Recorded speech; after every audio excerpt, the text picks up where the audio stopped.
Muy buenas tardes, tengan todos ustedes, todo el auditorio de la Academia Mexicana de Derecho Juan Velázquez. Es un gusto continuar, ya que ayer fue la inauguración de este tan importante Congreso Internacional de Derecho Ambiental en homenaje a nuestro amigo el doctor Néstor Caferata, un jurista de la más alta talla. La verdad que la Academia Mexicana de Derecho está muy contenta. Evidentemente se visualiza en Europa y en el grueso de América. Este homenaje por el aporte al desarrollo del derecho ambiental que se ha hecho pretorianamente, doctrinalmente, todo lo que ha aportado el doctor Néstor Caferata precisamente al derecho ambiental, que yo diría que aparte es un tipo revolucionario de verdad, y que es agradable ver cómo cientos de personas se han estado comunicando, felicitando a la Academia por el homenaje tan merecido a Néstor. Néstor, antes que nada, pues qué orgullo. Ayer estuvimos con parte del Consejo Directivo Nacional de la Academia y con el doctor Ricardo Lorenzetti. Qué orgullo este homenaje tan merecido por parte de la Academia Mexicana de Derecho por todas estas aportaciones que has venido realizando tú al derecho ambiental, querido Néstor. Bueno, muchísimas gracias, José de Jesús, y a la Academia muy especialmente. Yo creo que es una distinción, un reconocimiento, más que nada a la especialidad. Yo lo tomo desde ese punto de vista. Para mí es una oportunidad de congregar un grupo de colegas, de especialistas, de notables juristas, notables jueces, como el caso del doctor Ricardo Lorenzetti, que abrió este congreso con su conferencia inicial, para difundir las novedades del derecho ambiental, un derecho infieri, un derecho en formación, pero que ha adquirido características relevantes, yo diría, a partir de fines del siglo XX y en los inicios del siglo XXI. Perfecto. Así que muchísimas gracias a ustedes. Recordar que, bueno, Néstor Caferata es miembro honorario de la Academia Mexicana de Derecho y asesor internacional en temas ambientales, en exclusiva en la Academia, pero este muy merecido homenaje está muy sustentado con grandes juristas que aportan desde la doctrina, desde la jurisprudencia, y que es muy interesante, ¿no? Ayer estuvo el doctor Ricardo Lorenzetti, hoy toca conferenciar al doctor Caferata, y se suman a este homenaje Enrique Carlos Müller de Argentina, Claudia de Guin de República Dominicana, María Amparo Albán de Ecuador, Gonzalo Soso de Argentina, Paola Doris Cortés Martínez de Bolivia, Antonio Hernán Benjamin de Brasil, Samuel Arias Arseno de República Dominicana, Mario Peña Chacón de Costa Rica, Stefano Porcelli de Italia, José Ignacio Vázquez Márquez de Chile, Damaris María Vargas Vázquez de Costa Rica, Hugo Echeverría de Ecuador, José Atilio Franza de Argentina, Marcelo Cousillas de Uruguay, Sheila Bet de Paraguay, Vladimir Pasos Freitas de Brasil, Daimar Canovas González de Cuba, Román Duque Corredor de Venezuela, Antonio Emit Irujo de España, Michel Peter Hankel Dumas de Chile, Francisco Tabará de Perú, Enrique Osvaldo Peretti de Argentina, Lilian Toledo de Arce Girona de Guatemala, Armando Tolosa Villabona de Colombia, Aida Kemmelmayer de Carlucci de Argentina, Jesús Giordano Fraga de España, Marco Antonio Velilla Moreno de Colombia, Pablo Joaquín Tinajero Delgado de Ecuador, Samuel Ibarra Vargas de México y Andrea Brusco de Argentina. De verdad, todo un arsenal de ambientalistas que le dan sobre todo la profundidad y el fondo a este tan importante homenaje. Pues bueno, Néstor, vamos a continuar con la segunda conferencia del Congreso en tu homenaje. Néstor Caferata es secretario de Juicios Ambientales de la Corte Suprema de Justicia de la Nación Argentina, designado por acordada CSJN número 8 del 2015, profesor y subdirector de posgrado de la especialización en Derecho Ambiental de la Facultad de Derecho de la Universidad Nacional de Buenos Aires en Argentina, es subsecretario de Control y Fiscalización 2010-2011, director de Normativa Ambiental 2011-2012, director de Gestión del Desarrollo Sustentable 2012, todos pertenecientes a la Secretaría de Ambiente y Desarrollo Sustentable de la Nación Argentina. Titular de Cátedra de Derecho de los Recursos Naturales y Ambientales de la Facultad de Ciencias Jurídicas de la Universidad de El Salvador, Unidad Pilar en la provincia de Buenos Aires, titular de la Cátedra de Derecho Ambiental de la Facultad de Derecho UCA de la Universidad Católica Argentina, Delegación San Martín, profesor extraordinario de la Facultad de Ciencias Jurídicas de la Universidad Católica de Salta en Argentina, director de la revista de Derecho Ambiental de la editorial Abeledo Perrot, editorial Thomson Reuters, miembro correspondiente de la sección de Derecho Agrario y Medio Ambiente Rural del Instituto de Ciencias Jurídicas y Sociales de la Academia Nacional de Derecho y Ciencias Sociales de Santa Fe, miembro correspondiente del Instituto de Derecho Ambiental y de Recursos Naturales de la Academia Nacional de Derecho y Ciencias Sociales de Córdoba, miembro correspondiente del Instituto de Política Ambiental de la Academia Nacional de Ciencias Morales y Políticas. También obtuvo la medalla al mérito académico por la Facultad de Derecho de la Universidad Nacional Autónoma de México por su importante aporte al desarrollo del derecho ambiental. Es consultor externo reconocido de organizaciones internacionales, NUMA, la OEA y CEPAL, de la especialidad, evidentemente, conferencista en jornadas de capacitación en derecho ambiental en las principales universidades argentinas del extranjero y eventos organizados por entidades consultivas internacionales. Es autor de 300 artículos de derecho ambiental y 10 libros de la especialidad. Retomo, es Néstor Caferata, miembro honorario de la Academia Mexicana de Derecho y es asesor internacional en materia ambiental de nuestra academia. Adelante, Néstor Caferata. Perdón, agregar que la conferencia, la disertación que hoy realizará Néstor Caferata es Principios de Derecho Ambiental, un tema sumamente importante, y entonces damos la palestra, damos el micrófono al doctor Néstor Caferata de Argentina, que es nuestro homenajeado. Adelante, Néstor. Bueno, muchísimas gracias. Me toca hablar de los principios de derecho ambiental. El derecho ambiental es un nuevo derecho, es un derecho de incidencia colectiva, un derecho de masas, grupos, clase, de la sociedad en su conjunto. Es un derecho de pertenencia comunitaria supraindividual, metaindividual, transindividual, referido al bien colectivo ambiente o alguno de sus componentes. En realidad es un derecho de doble personalidad, tiene dos caras como el dios Jano. Por un lado, el derecho al ambiente en un sentido social, en un sentido colectivo, supraindividual, y por el otro lado, en la dimensión personal, en la dimensión individual. Vale decir que el derecho ambiental se aloja en los llamados intereses difusos, que la Constitución argentina denomina derechos de incidencia colectiva, referido al bien común ambiente, un bien de naturaleza indivisible, o alguno de sus componentes, por un lado, y por el otro lado, en la segunda dimensión del derecho ambiental, se aloja también en los derechos subjetivos o intereses legítimos. De allí que el daño ambiental es una expresión ambivalente que designa, por un lado, el daño ambiental colectivo, que es el daño al ambiente en sí mismo, y par ricochet, de rebote, el daño ambiental individual, que va a, digamos, violar o conculcar derechos subjetivos o intereses legítimos. Este derecho es un derecho esencialmente principista y valorista. En realidad, el anclaje de determinación del derecho ambiental se encuentra en los bienes colectivos y en los bienes comunes. De manera que es un derecho que está nutrido, que está sustentado por principios.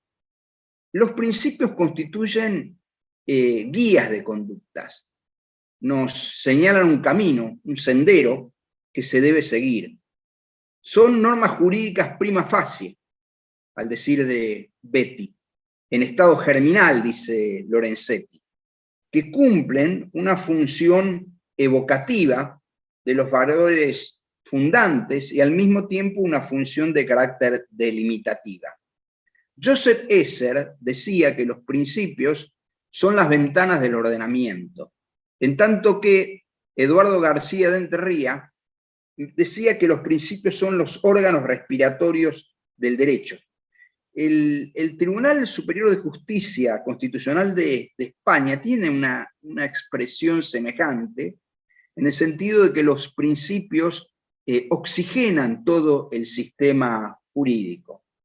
En realidad, más allá de que la definición o el concepto de principio es un concepto todavía vago e impreciso, los principios son, al decir de Robert Alexis, mandatos de optimización que hay que cumplirlos en la medida de lo posible. En estado de tensión, los principios son normas derrotables, enseña Prieto Sanchís. Tienen una estructura abierta, una estructura maleable, plástica, son flexibles. En realidad, como dice García de Enterría, los principios contienen conceptos jurídicos indeterminados, o como señala Ronald Dworkin, poseen peso o importancia. Mientras que los principios nos indican un camino, un sendero, los valores son los fines del ordenamiento jurídico. Es decir, los valores nos atraen, nos llaman, los principios nos toman de la mano y nos llevan. Sin embargo, esta distinción entre principios y valores que hace Gustavo Zagrebelsky no siempre es generalizada, no siempre es aceptada por toda doctrina. Hay autores que prácticamente no distinguen entre principios y valores, porque en realidad los principios contienen valores. Lo cierto es que los principios tienen una dimensión de carácter deontológica o incluso axiológica que orientan la acción. Tienen una estructura, dijimos, abierta, cumplen múltiples funciones, ya dijimos que tienen un carácter evocativo y son fundantes de la disciplina, tienen un carácter de tipo delimitativo, informan el sistema, sirven para recrear las normas obsoletas, actúan como filtros o como vallas de contención, sostienen la pureza del sistema, tienen una función defensiva, logrando la homogeneidad de la base, a la par que son invasores. Es decir, los principios tienen un poder de irradiación o un poder de impregnación que los lleva, digamos, a conquistar nuevos territorios para la disciplina jurídica. En realidad, los principios representan algo así como el espíritu mismo de la disciplina jurídica. Es el ADN de la disciplina jurídica, es el ABC de la rama del derecho. Son claves en la determinación de la identidad de la especialidad. Con una particularidad, los principios no se excluyen, no hay una jerarquía de principios. En realidad ya vamos a ver que los principios se distinguen de las reglas, que son normas jurídicas más o menos perfectas, que establecen una descripción de hechos y una sanción, que tienen una visión de carácter retrospectiva, en tanto que los principios son normas finalistas que expresan una orientación de carácter prospectivo. Vale decir, que tienen una estructura muy diferente, mientras que los principios son normas jurídicas prima facie, en estado germinal, conceptos jurídicos indeterminados, contienen, digamos, una expresión muy abierta, como puede ser el principio de buena fe. Las reglas, en cambio, son normas jurídicas descriptivas que establecen una consecuencia, una sanción definida, y tienen, a diferencia de los principios, una visión más bien centrada en el pasado, en el pretérito, aunque vayan a regular conductas futuras, en tanto que los principios apuntan al futuro, la visión es orientar, dar una guía de conducta, pero con un espíritu de carácter prospectivo. Dijimos que tienen poder de irradiación o de impregnación, pero en realidad la diferencia más notable entre los principios y las reglas se nota cuando hay una colisión normativa. En el caso de la colisión normativa de las reglas, van a regir normas, digamos, formalizables, o casi diría con una lógica deductiva tipo Sherlock Holmes. La ley posterior deroga la ley anterior, la ley especial deroga la ley general. Es decir, hay criterios definidos que hacen que la colisión normativa de reglas se defina como una antinomia, de manera que es todo o nada. Es decir, hay una suerte de remoción o de exclusión, se excluye la norma que no resulta aplicable. Si es, por ejemplo, la norma general, es excluida, desplazada, removida por la norma especial. En cambio, los principios, digamos, generan no ya una antinomia, sino un campo de tensión. Y en el campo de tensión, lo que importa es el juicio de ponderación, es decir, el juicio de razonabilidad o el juicio de proporcionalidad. Y tratar de sacrificar lo menos posible, buscar una suerte de transacción, lo menos posible los principios en juego. Porque en definitiva, los principios no hay una jerarquía de los principios, y porque el criterio que se aplica es de carácter casuístico. Y es el juez el que deberá sopesar los principios en juego, cuál de los dos tiene mayor importancia, y va a, digamos, a hacer prevalecer uno sobre otro, preceder uno sobre otro, sin que implique remoción o desplazamiento. En definitiva, no hay exclusión y no hay un campo de antinomia en materia de aplicación de los principios. Entonces tenemos que el derecho ambiental es un derecho muy joven, muy lozano, en formación. Decía Ramón Martín Mateo, es un derecho inmaduro, que está muy lejos de lograr su madurez, y probablemente nunca lo consiga, porque el derecho ambiental es algo así como el reverso del riesgo tecnológico. Los avances tecnológicos traen una serie de beneficios o de ventajas a la humanidad, pero al mismo tiempo, de progresos, pero al mismo tiempo significan riesgos, peligros, algunos graves o irreversibles, que hay que controlarlos o que al menos hay que prevenirlos en determinadas situaciones.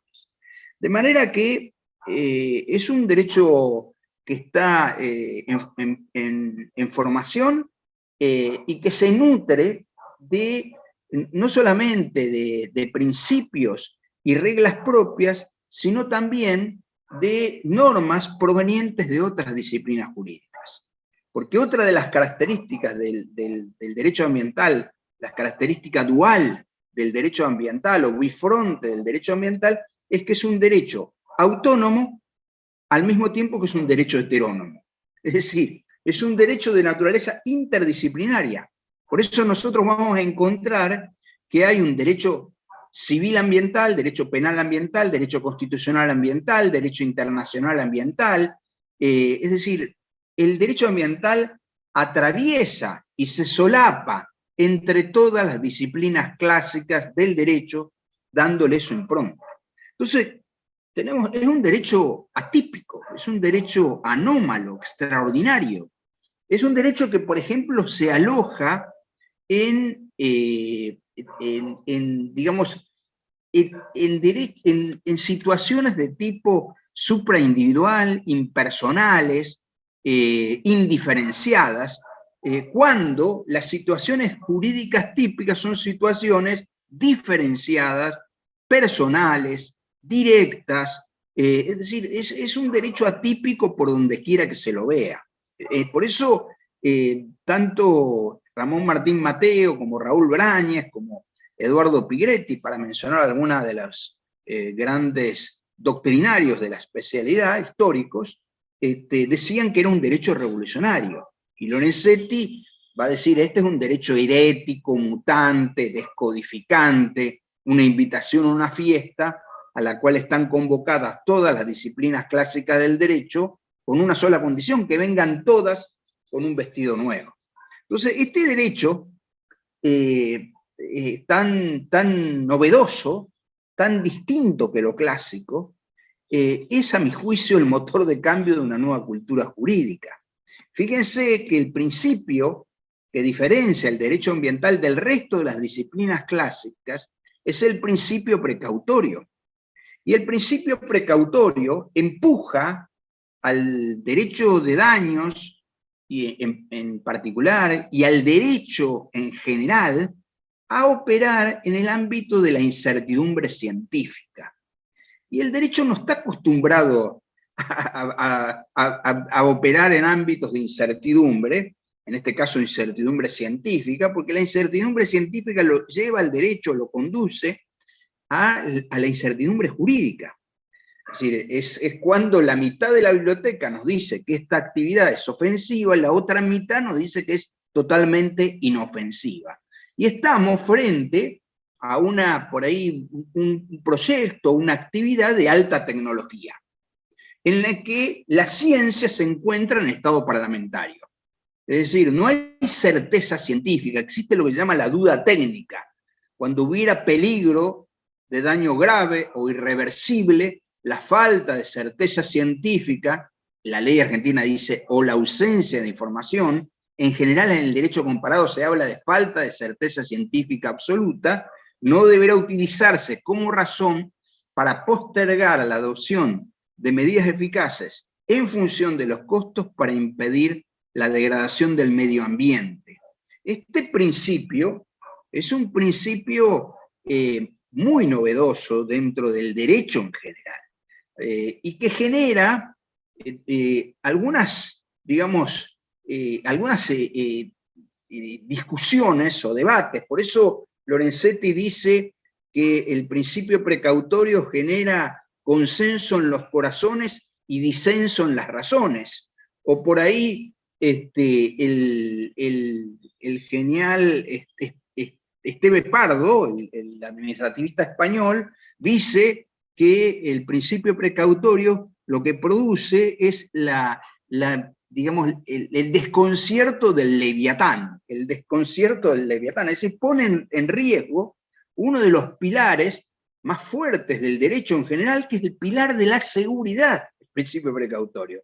¿Pero en aras de qué? ¿O con qué finalidad?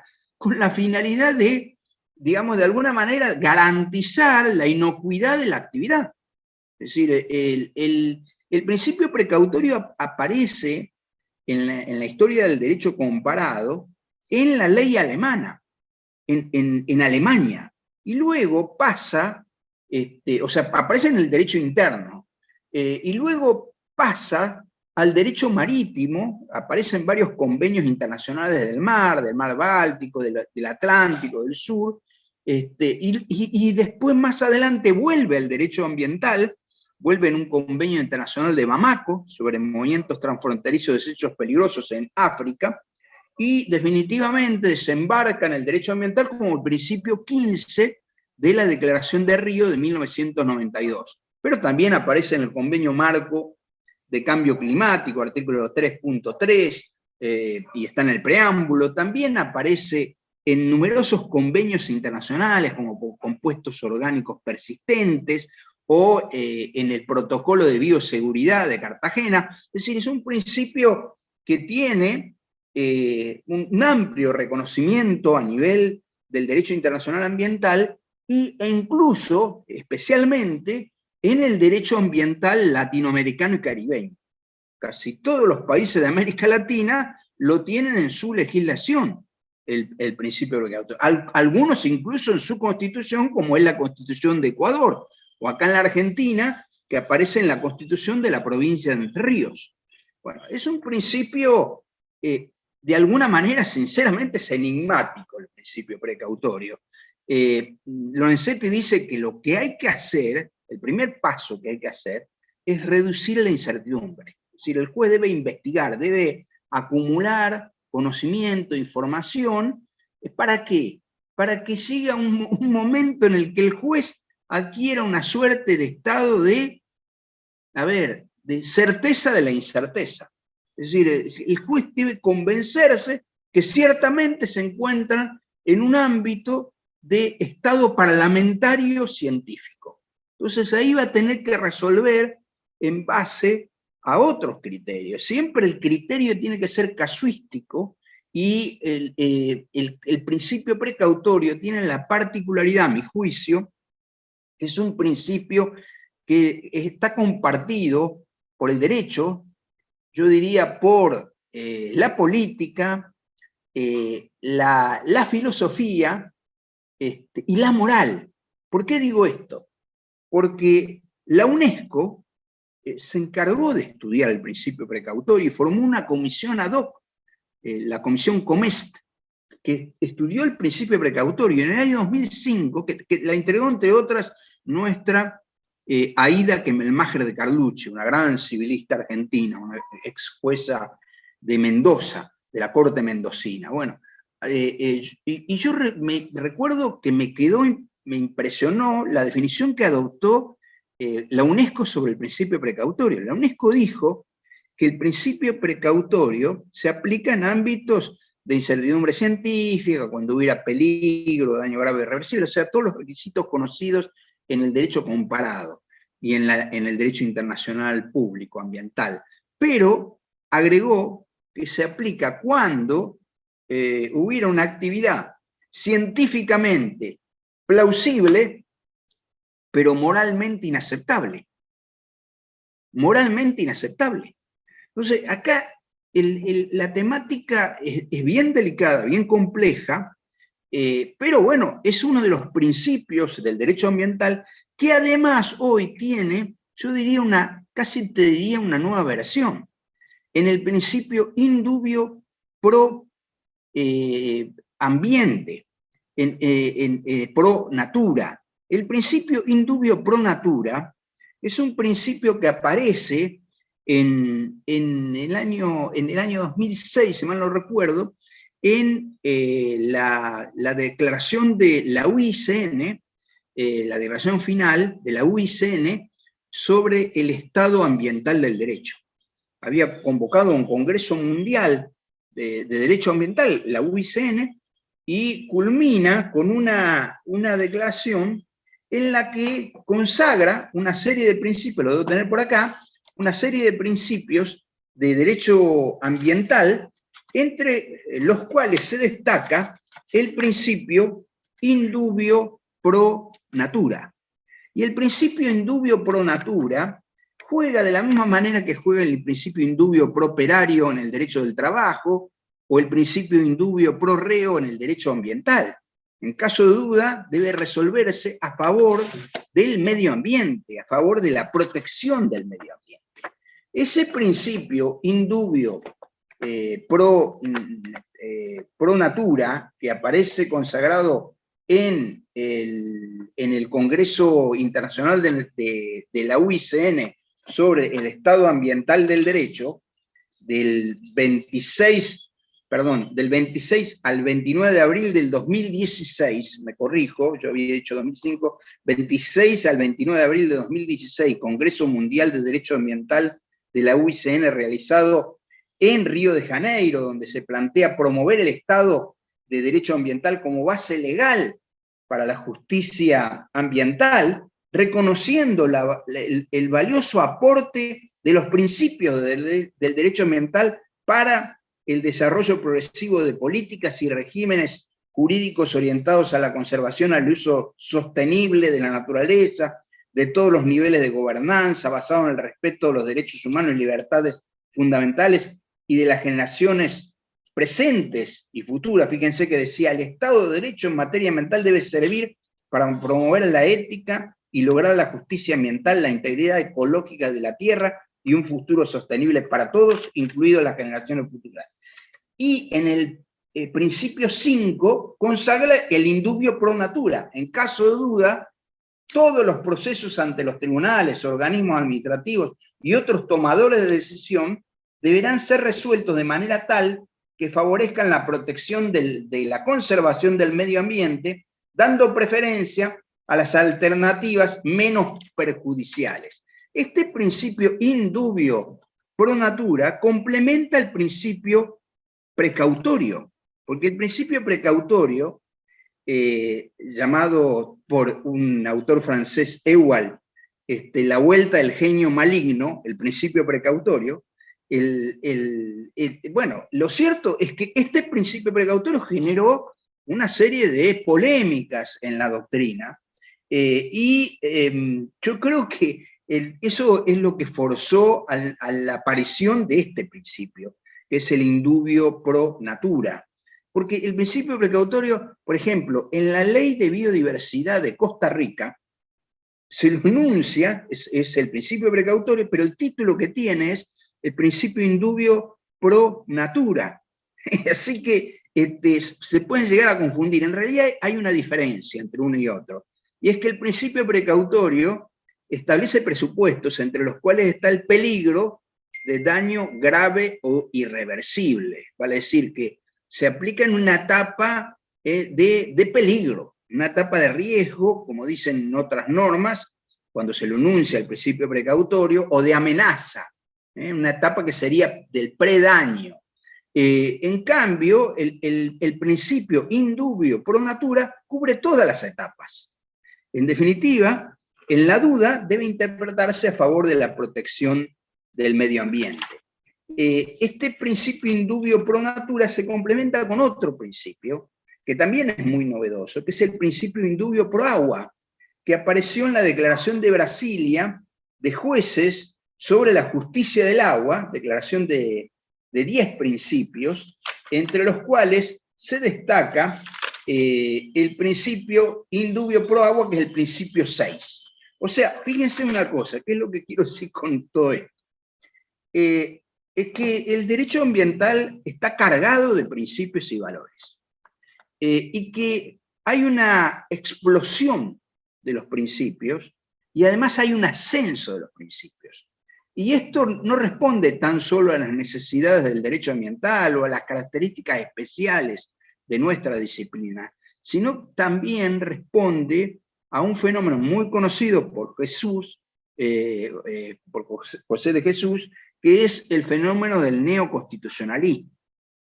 El nuevo constitucionalismo, entre otras cosas, lo que lleva es a la aparición de una jurisprudencia de principios y valores constitucionales, pero es una jurisprudencia que le asigna una función, yo diría, determinante a los principios. Eso no quiere decir que los principios vayan a contrariar la ley. En realidad, como enseñaba, esto lo enseñaba muy bien Joseph Esser decía que la armadura lógica de la ley solo conduce hasta el punto en que surgen las cuestiones de valor decisivas, y que la ponderación de intereses no es una varita mágica si faltan los principios a que esa ponderación debe subordinarse. Decía Joseph Esser que es el problema y no el sistema lo que constituye el centro del pensamiento jurídico. Entonces, los principios funcionan cuando es permitido escapar al rigor de la regla, de acuerdo con la realidad jurídica. digamos que el ciclo sería el descubrimiento de un problema, la formación de principios y la articulación de un sistema. Esto es la controversia entre pensar abierto y problemático versus pensar cerrado de manera conceptual y deductivo. El positivismo ha servido y mucho al derecho para armar la estructura, para armar el sistema de carácter formal. Y sirve, y mucho, y muy adecuados, el método deductivo, el método formalista de Hans Kelsen, para resolver los llamados casos fáciles. Pero el problema es cuando aparecen los casos difíciles. Porque los casos difíciles no se resuelven con un carácter de removiendo una regla en favor de otra regla, porque en realidad la colisión es tan fuerte que en el fondo lo que existe es un estado de tensión entre principios y valores. No debemos olvidar que las reglas tienen principios ocultos. O sea, detrás de las reglas hay principios. Entonces, muchas veces pasa que o nos encontramos frente a una laguna legal en la que van a jugar un rol determinante los principios, o bien hay una colisión, una antinomia de reglas que en el fondo es tan compleja de resolver que en realidad es un estado de tensión entre los principios y los valores que se alojan en una u otra norma. Entonces, lo que ha pasado en este último tiempo es que hay un ascenso de los principios y los valores, desde el punto de vista de la interpretación de la norma y de la aplicación de la norma. Eso le da una especial relevancia a los principios, y prueba de eso es que nosotros podemos advertir una jurisprudencia de principios a nivel de la especialidad, sobre todo consagrada por Cortes Supremas de Justicia o Tribunales Superiores de Justicia o Consejo de Estados en todo el mundo. No solamente en Argentina, en Brasil, en Chile, en Perú, en México, vemos que las Cortes resuelven casos muy complejos o difíciles del derecho ambiental de la mano de los principios y los valores jurídicos ambientales. El caso de México, el caso del parque ecológico, en el que la Corte mexicana aplicó el principio in dubio pro natura, y el principio precautorio. O sea, esto es más usual de lo que se piensa en el derecho ambiental. Si nosotros vamos a los países desarrollados, vamos a ver que, por ejemplo, hay una explosión de los llamados litigios climáticos. Actualmente Naciones Unidas reconoce que hay más de 1.500 casos de litigios climáticos, pero tenemos fallos ya de cortes alemana, francesa, de Austria, de Inglaterra y de Holanda, de los Países Bajos y de Bélgica, en las que se hizo lugar a la demanda, iniciadas por ONGs y grupos de ciudadanos en defensa del medio ambiente, exigiendo la aplicación rigurosa del Convenio Marco de Cambio Climático y sobre todo del Acuerdo de París, y en los que el tribunal adopta una postura en protección del medio ambiente en base a principios. Entonces acá hay un estado de ebullición y de cambio de la jurisprudencia en materia ambiental de la mano de los principios.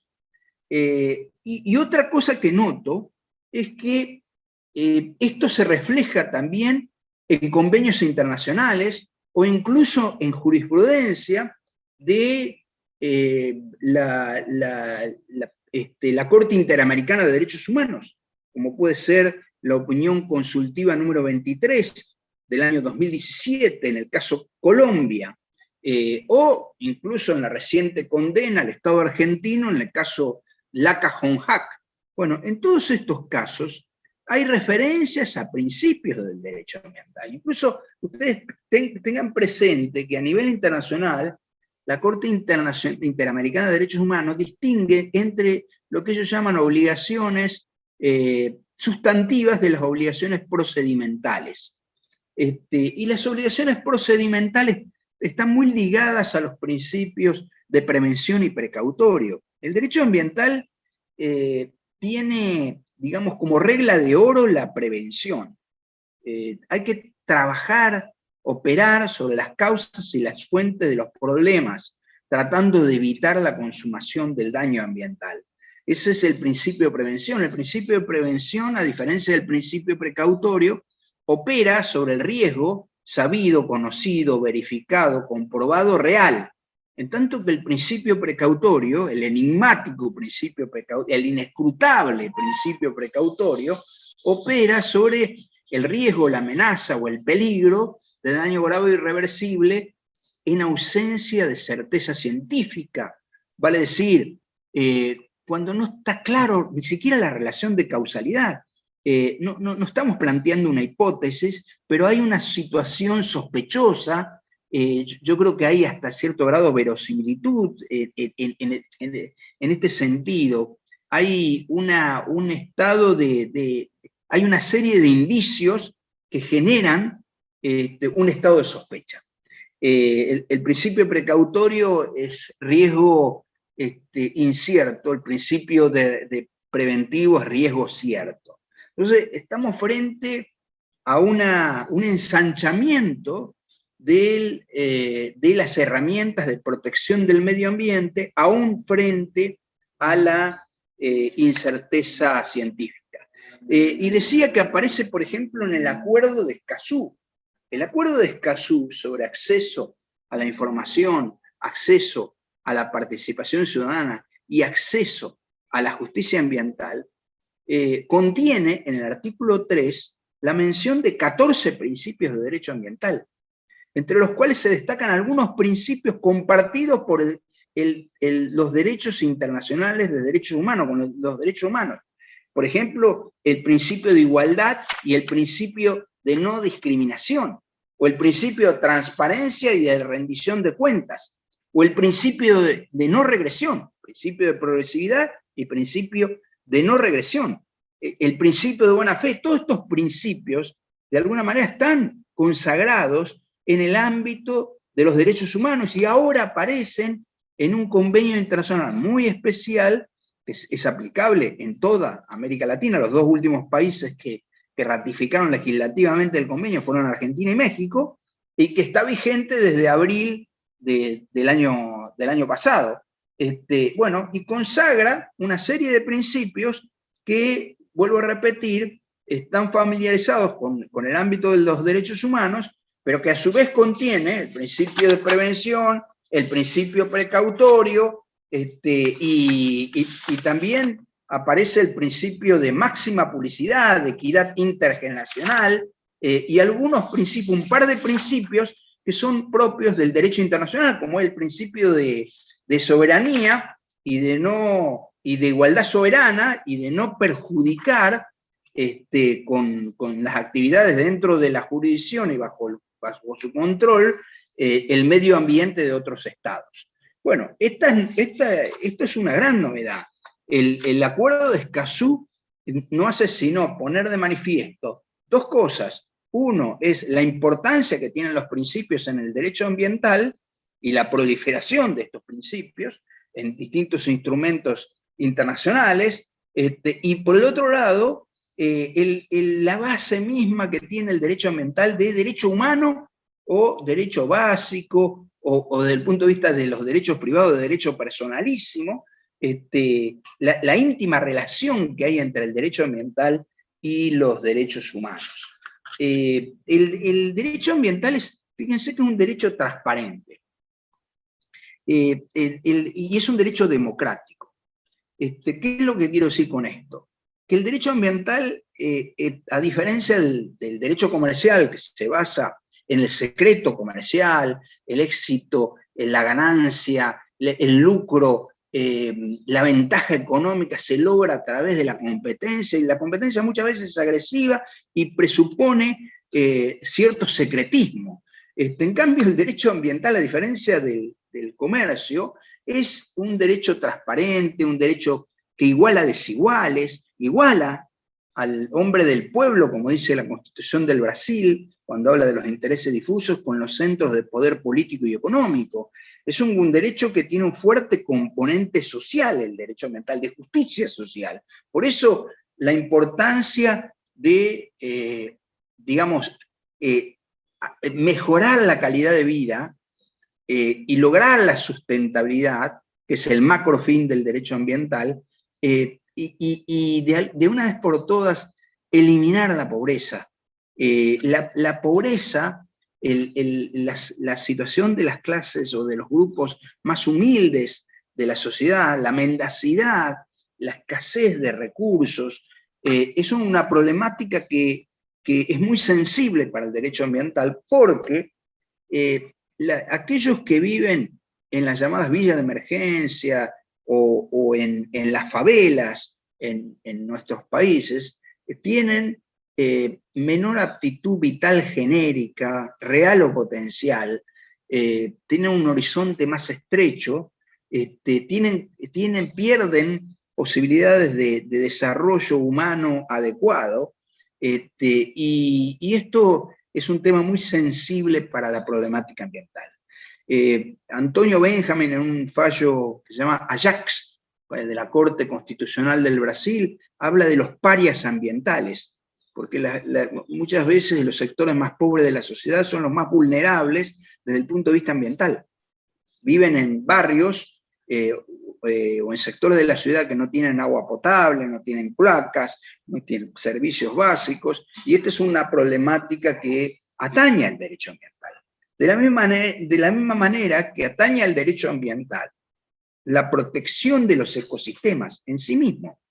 Es decir, la importancia de los ecosistemas, como puede ser un manglar, un humedal, como pueden ser los bosques nativos, o los glaciares. Bueno, todos estos ecosistemas interesan al derecho ambiental independientemente del interés humano. Por eso creo que tenía razón Raúl Brañas cuando decía que el derecho ambiental se ocupaba de la interfaz entre el sistema humano y el sistema ecológico. Es decir, acá.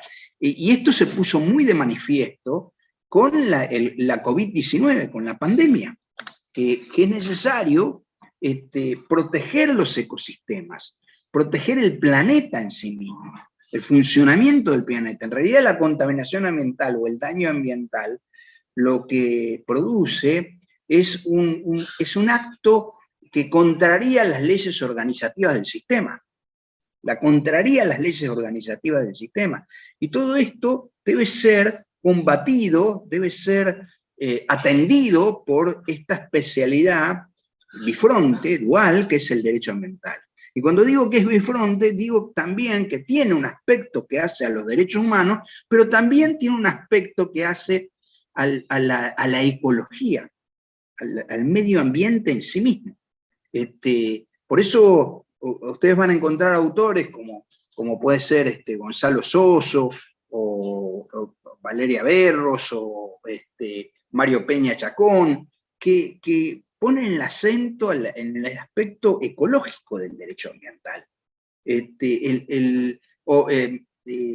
Gonzalo Soso habla del surgimiento o la emersión de la cuestión ecológica desde el punto de vista del derecho ambiental, la ecologización del derecho privado, habla Gonzalo Soso. Dice que en realidad lo que surge en este tiempo es la necesidad de reformular la teoría de los bienes comunes, que son los bienes indivisibles dentro de los cuales se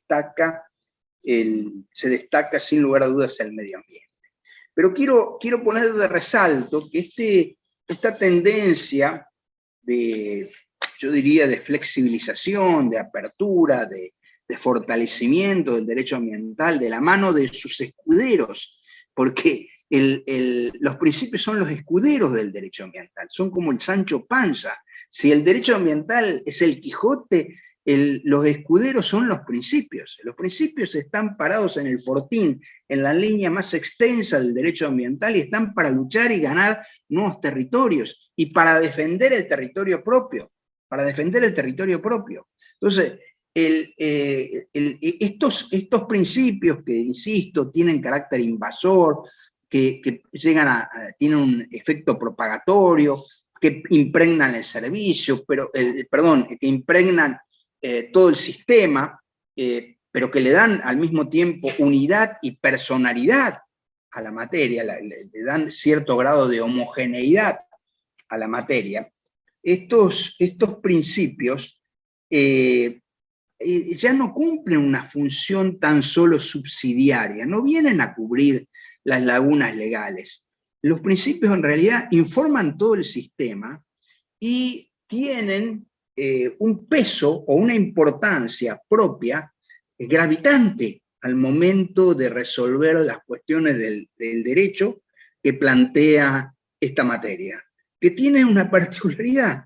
Es una materia de naturaleza interdisciplinaria, entonces nosotros vamos a ver que cuando vamos a aplicar el derecho ambiental, nos vamos a ver obligados a aplicarlo junto con otras herramientas provenientes de otras disciplinas jurídicas.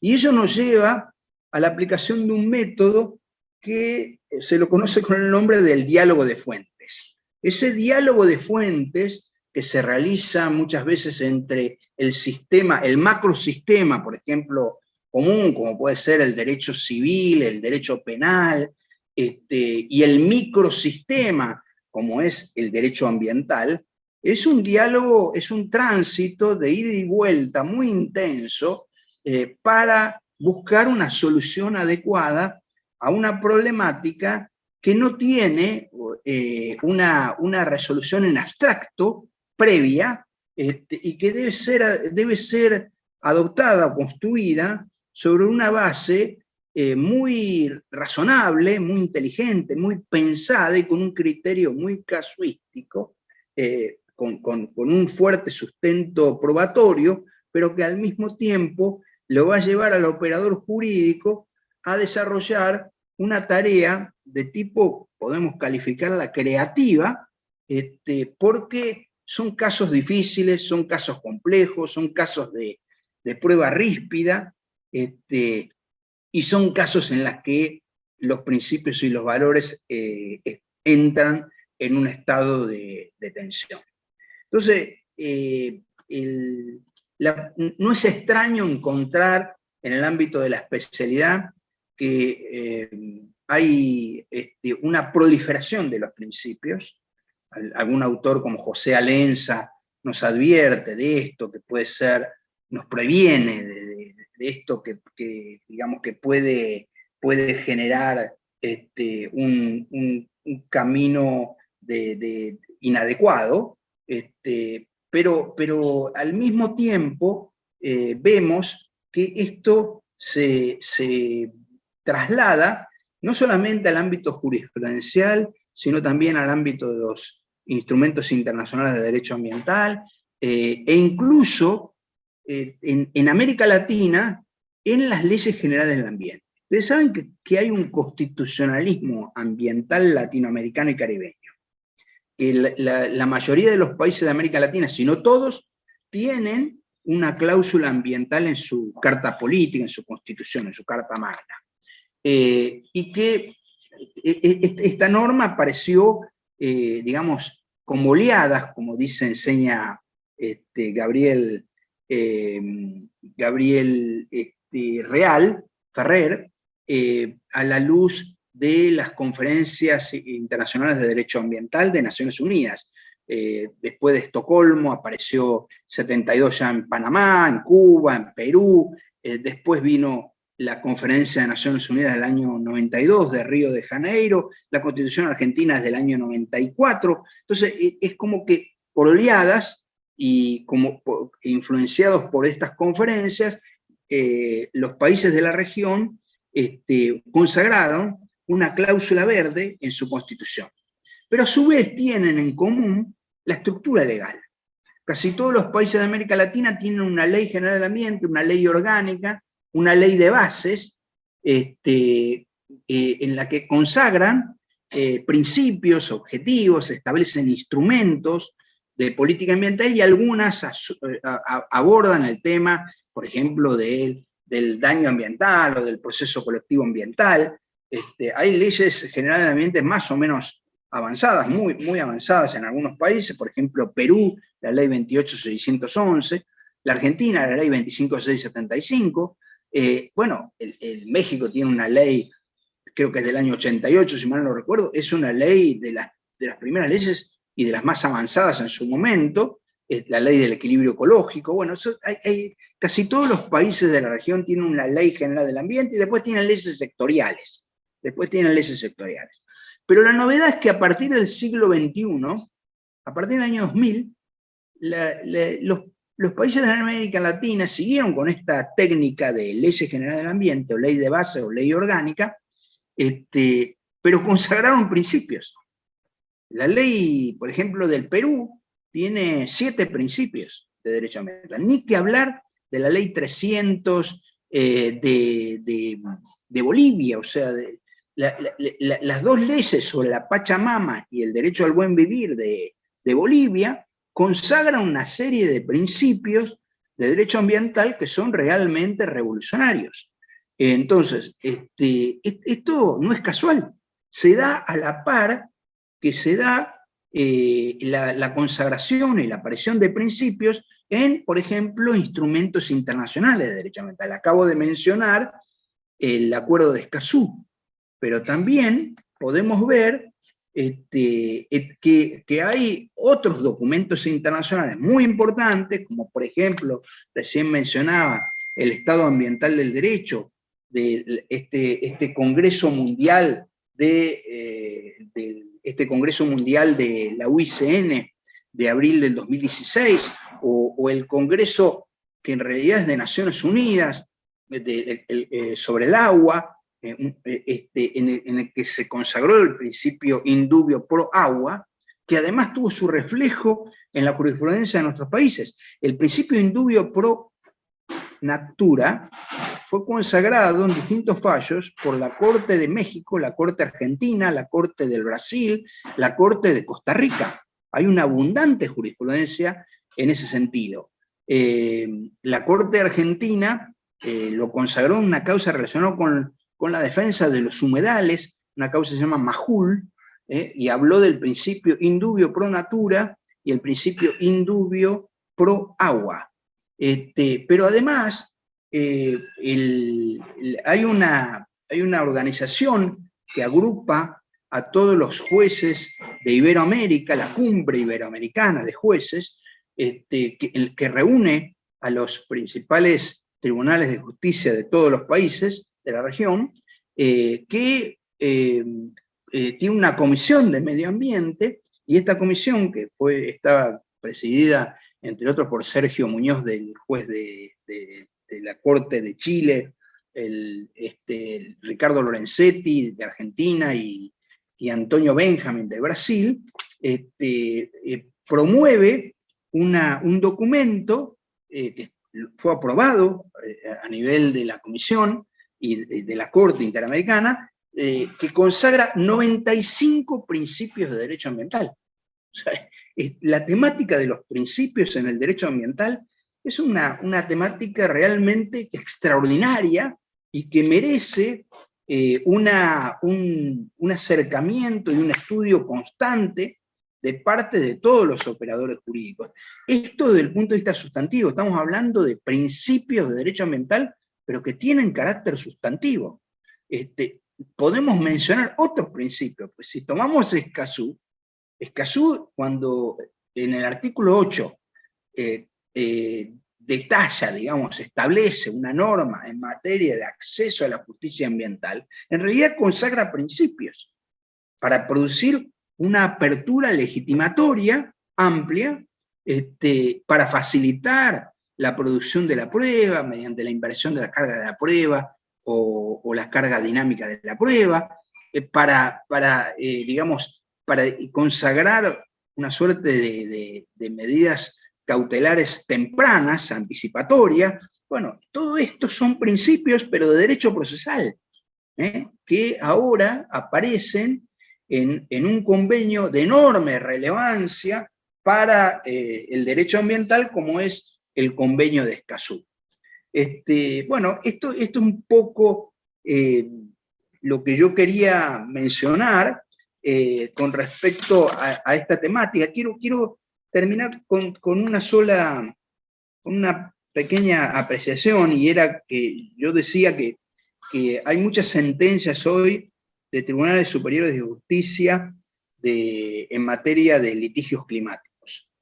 Colombia tiene una sentencia del 4 de abril de 2018 de la Sala de Casación Civil en la causa de la Amazonía colombiana en la lucha contra el cambio climático, en un caso iniciado por un grupo de chicos, diría yo, de jóvenes de entre 7 y 25 años de edad, y que termina con una sentencia favorable por parte del Superior Tribunal de Justicia, una sentencia muy, pero muy rica desde el punto de vista, incluso yo diría, doctrinaria, en el que habla de que el ámbito de protección de los preceptos y fundamentales es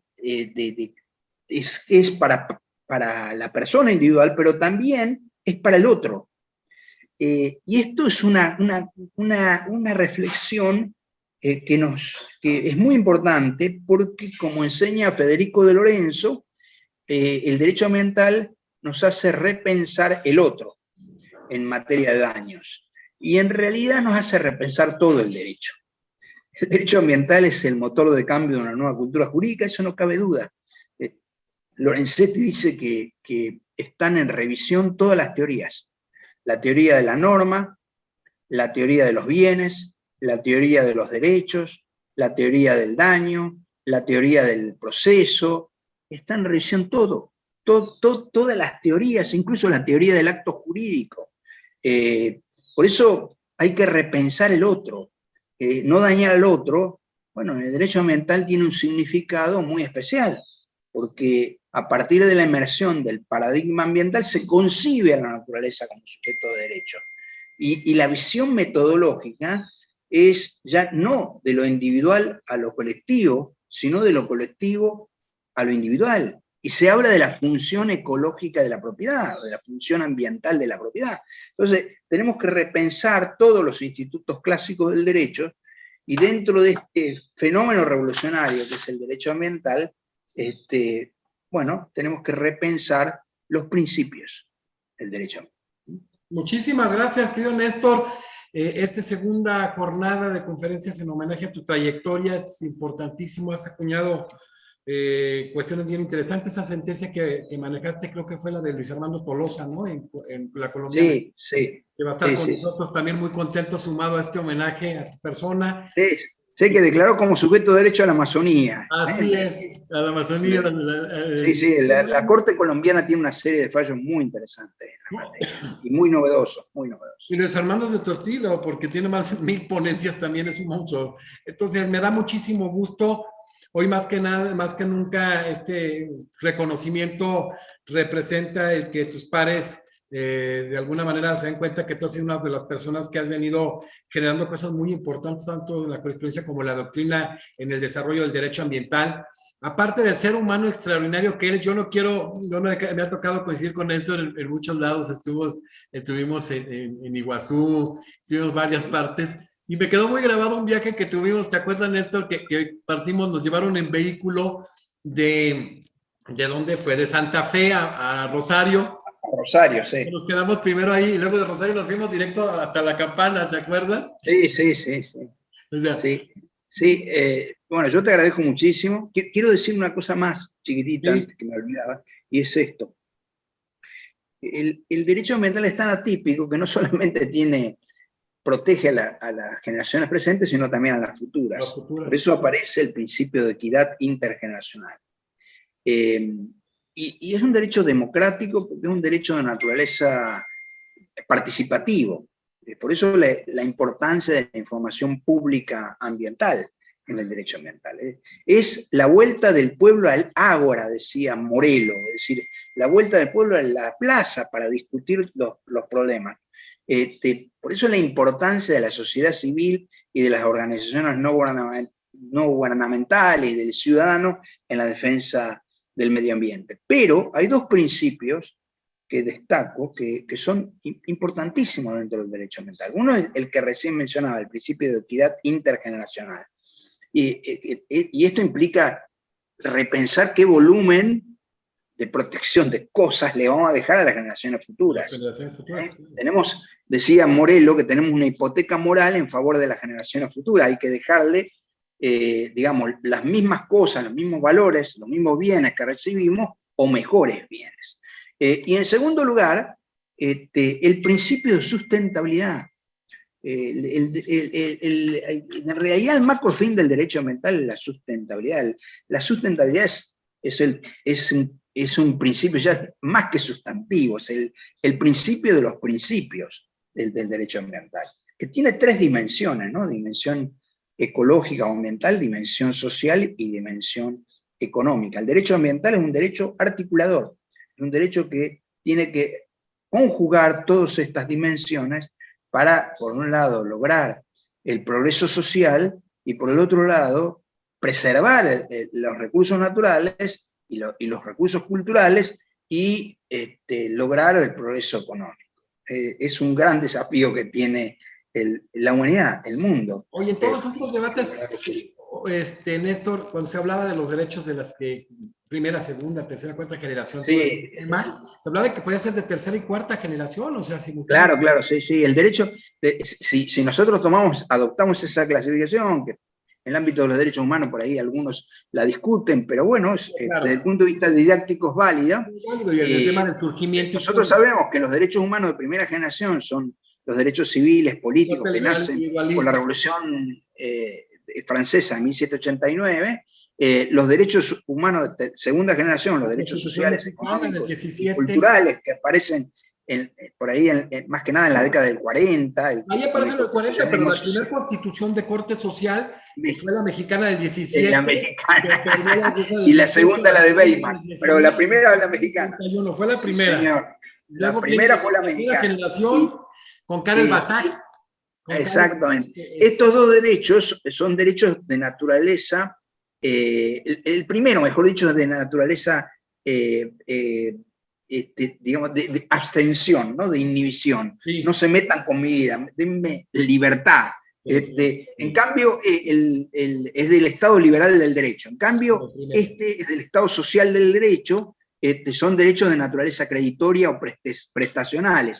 Y aparecen los derechos de tercera generación, basados en la paz, la solidaridad y la cooperación, que son los nuevos derechos.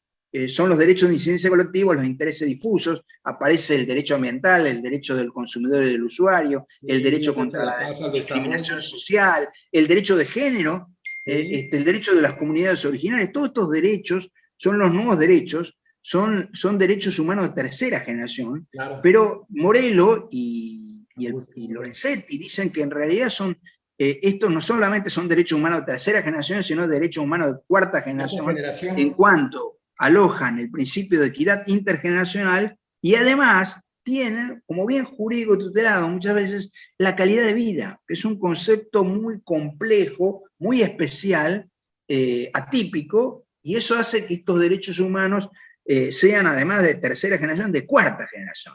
Así que realmente estamos frente a un derecho revolucionario, atípico, por donde quiera que se lo vea, y eso es lo que tiene que reflexionar el operador jurídico, ¿no? Cuando no es una materia simple, no es que los ambientalistas solamente nos dedicamos y nos preocupamos por la suerte de las ballenas, de los pingüinos, de los delfines, o por el paisaje. Hay mucho más dentro del derecho ambiental y yo los invito a todos aquellos que tengan interés en la materia que profundicen esta disciplina porque realmente es absolutamente imprescindible y está cambiando todo el derecho aunque parezca increíble, a la luz de este microsistema que es el derecho ambiental. Interesantísimo, ¿no? Y la verdad da para mucho, por ejemplo, cuando hablabas de estos derechos de tercera generación, difusos, colectivos, y hay un aspecto especial, los individuales homogéneos. El artículo 5 de la Constitución de 88 de Brasil es muy interesante, pero todavía es mejor y más profundo el artículo 81 del Código del Consumidor brasileño del 90. Entonces, vamos a encontrar muchas cosas, vamos a seguir, yo creo que se va a generar con esta conferencia muchas cosas, y al cierre, pues vamos a volverte a tener, mi querido Néstor, un privilegio tenerte en este homenaje. Sabes que eres miembro honorario de la Academia, asesor internacional en temas ambientales, se te quiere mucho, se te valora mucho desde la Academia. Ayer estuvo una parte del Consejo Directivo Nacional junto contigo y Ricardo Lorenzetti, y pues bueno, despedimos esta segunda conferencia en homenaje al doctor Néstor Cafferata. Muchísimas gracias, Néstor, y felicidades. Gracias, José, un abrazo. Pues despedimos hoy al doctor Néstor Cafferata, el secretario de Juicios Ambientales de la Corte Suprema de Justicia de la Nación Argentina, un extraordinario jurista que ha hecho numerosos aportes al desarrollo del derecho ambiental en ámbito pretoriano, en doctrinal. Es un verdadero referente, no en nuestra América Latina, en el mundo. Es un hombre, además, un gran ser humano, un gran amigo. Yo le tengo un especial cariño, bromeamos